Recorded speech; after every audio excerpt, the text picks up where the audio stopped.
Well, this is your captain speaking. It's the 13th of Gennaio in the year 2012. And that was a year.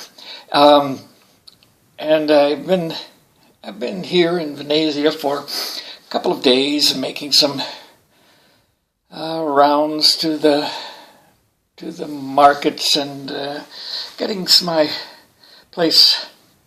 It's getting settled in for a while, and trying to imagine what it was that I'm going to do while I'm here.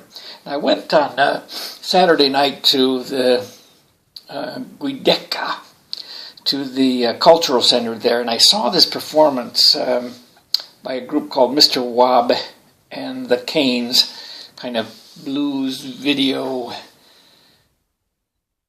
blues voodoo jazz ensemble trio with assorted hangers-on, friends, harmonica players, saxophonists, and backup singers.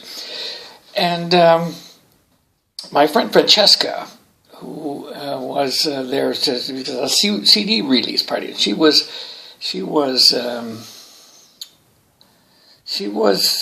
selling the new CDs, and she was also making T-shirts. Now, I'm not saying she wasn't knitting T-shirts. She had purchased some in all the wrong sizes, and but she was hand painting them, either freehand or with stencils. And she had a brush they were black T-shirts. She had a brush which she dipped into bleach, and then she hand colored them, and the pictures kind of materialized after her brush had passed. They started to become stronger and brighter shadows, if you will, lightos,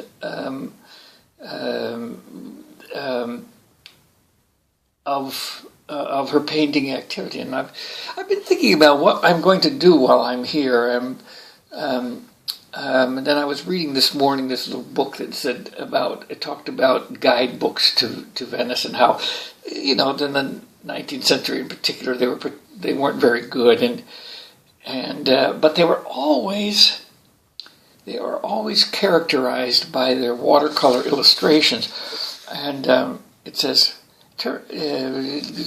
people no one had heard of turned out one drawing after another, all richly redolent of the atmosphere of Venice in a way oil painters of distinction seemed incapable of matching. Everyone could paint in watercolor in those days, just as everyone could take photographs today. And it's just as hard to take a bad photograph in Venice now, just as it is hard to take a bad photograph of Venice now. It seems to have been hard to paint a bad watercolor there then. So I'm thinking of doing some water paintings. I mean, it's a city of the streets are water. I'm thinking of doing some water paintings, some paintings with water. I have that little that device which I used this morning to make a little project for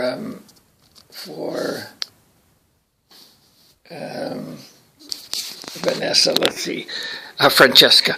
See, which is called a Buddha board, where you kind of paint on it, and then the water sort of evaporates. And the idea I have was to make some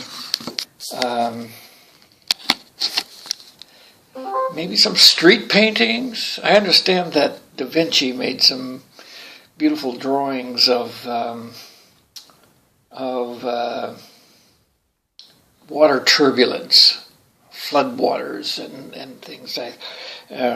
Maybe I could find some of those drawings and make some paintings with a brush on the end of a stick on the sidewalks of Venice.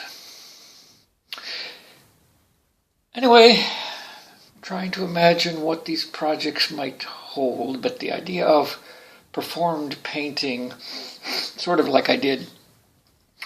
I don't know if you know anything about me, but when I was a student of Byron Burford's in, this was the late 60s, I took a painting workshop with him in the old mural studio that Grant Wood used to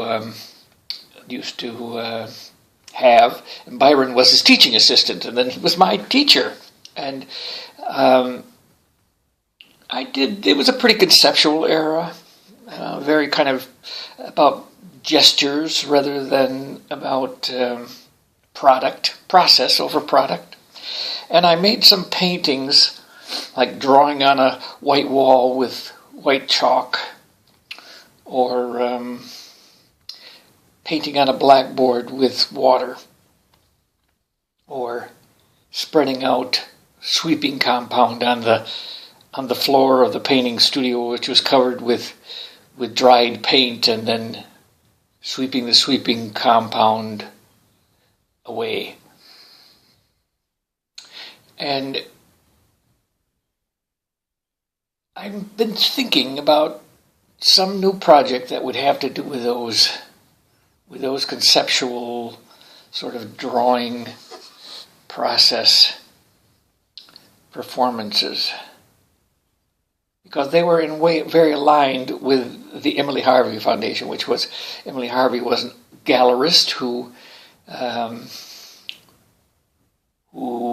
championed the Fluxus artists.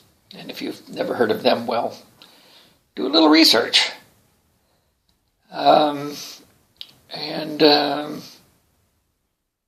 Anyway, I think these kind of water paintings are water, not colors. What's the opposite of colors? Water value paintings. That these water value paintings are a direction, something to set course for. Signing off.